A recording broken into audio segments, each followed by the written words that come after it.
ದಿನನಿತ್ಯ ಬಳಸ್ತೀವಲ್ಲ ನಂದಿನಿ ತುಪ್ಪ, ಅದು ಅವತ್ತು 12ರಿಂದ 18%, ಈಗ 5% ಇಳಿಕೆ ಆಯ್ತು. ಈಗ ತುಪ್ಪ ಕಡಿಮೆ ಆಗಬೇಕಾ ಜಾಸ್ತಿ ಆಗಬೇಕಾ? 510 ರೂಪಾಯಿ ಇದ್ದಿದ್ದು ಇವತ್ತು ಬೆಳಗ್ಗೆನೆ ಏಕಾಕಿ 600 ರೂಪಾಯಿ ಆಗೈತೆ. ಅಲ್ಲಿಗೆ 90 ರೂಪಾಯಿ ಜಾಸ್ತಿ ಆಯಿತು. ಅಲ್ಲಿಗೆ 15% ತುಪ್ಪಕ್ಕೆ ಜಾಸ್ತಿ ಆಯಿತು. ನೀವು ತುಪ್ಪಕ್ಕೆ ಜಾಸ್ತಿ ಮಾಡಿದ್ಮೇಲೆ ರಾತ್ರೋರಾತ್ರಿ ಅದೇ ಥರ ರೈತರಿಗೆ ಹಾಲಿನ ದರನೂ ಜಾಸ್ತಿ ಮಾಡ್ಬೇಕು ತಾನೆ. ರಾತ್ರೋರಾತ್ರಿ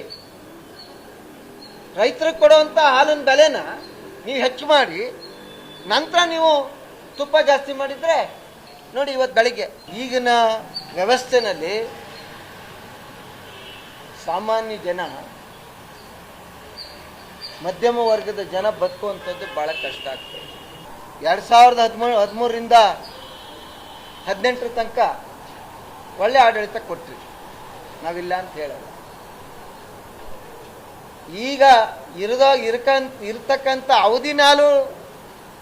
ಅವಧಿನಲ್ಲಾದರೂ ನೀವು ಸರಿ ಮಾಡ್ಕೊಳ್ಳದೆ ಇದ್ದರೆ, ಕೆಲವರು ಹೇಳ್ತಾರೆ ಸಿದ್ದರಾಮಯ್ಯನವರು ದೇವರಾಜ ಅರಸು ಅವ್ರನ್ನ ಮೀರಿಸಿದಂಥವ್ರು, ಇನ್ನು ಮಹಾರಾಜರಿಗಿಂತ ಮೈಸೂರು ಮಹಾರಾಜರಿಗಿಂತ ಹೆಚ್ಚು ಡೆವಲಪ್ಮೆಂಟ್ ಮಾಡಿದ್ರು. ಜನ ಹೇಳಲ್ಲ, ಅವ್ರ ಹಿಂಬಾಲಕರು ಕೆಲವರು ಹೇಳ್ತಾರೆ.